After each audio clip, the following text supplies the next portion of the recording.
ငိုပါနဲ့အဖေနဲ့အမေအရေးကြစနေနဲ့ထုံရောင်းလိုက်တဲ့ဝမ်းနေချင်းရွှေတွေတောကားဆိုင်ထဲမှာပုံကျဲလို့အမေကိုတယောက်ရဲ့တားပြောက်တေးဆိုတဲ့မှာမျက်ရည်တွေစီးချက်ညီအောင်မကားနိုင်ခဲ့ဘူး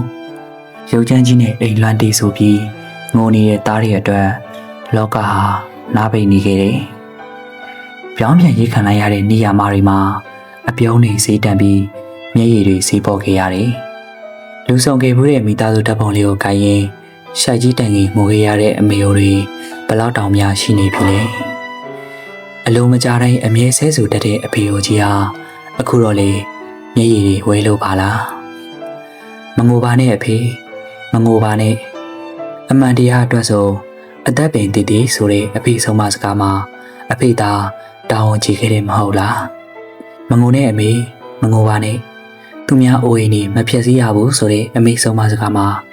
သားအိမ်ကိုဖြစ်စည်းတဲ့လူတွေကိုခုခံတာဟာသားမမဘူးမဟုတ်လားအမေညီလေးနဲ့ညီမလေးဆက်ရှောင်းမဲ့လမ်းမှာသားတက်နိုင်သလောက်စွညောင်းနေဖေးပေးခဲ့တာပါသားကြီးတယောက်အနေနဲ့ညီလေးညီမလေးတို့ပေါ်သားတောင်းကြည့်ခဲ့တယ်မဟုတ်လားအဖေနဲ့အမေမငိုပါနဲ့အဖေနဲ့အမေမငိုပါနဲ့လေတကယ်လို့မျက်ရည်တွေကြားခဲ့တယ်ဆိုရင်တော့ဝမ်းနေခြင်းအတွက်မဖြစ်စေချင်ဘူးသားအတွက်ဂုဏ်ယူလို့ကြတာပဲဖြစ်ပါစေအလံကြီးခြုံထားတဲ့သားရုပ်ပုံလောက်ကိုအေရှိကမ်းမှာချိတ်ထားညီလေးကြည့်လိုက်ရင်အာနာရှင်ကိုမုန်းတတ်ပါစေညီမလေးကြည့်လိုက်ရင်အာနာရှင်ကိုလင်မတော်ပါစေနဲ့အငုံနဲ့အမေအမှန်ကိုအမှန်လို့မြင်အောင်အမေဆုံးမပေးခဲ့တာနဲ့တင်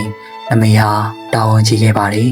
အမှန်တရားအတွက်အမေခိုင်နေတဲ့ဝချမ်းပြလေးတားကိုခုံယူနေမှာပါအမေ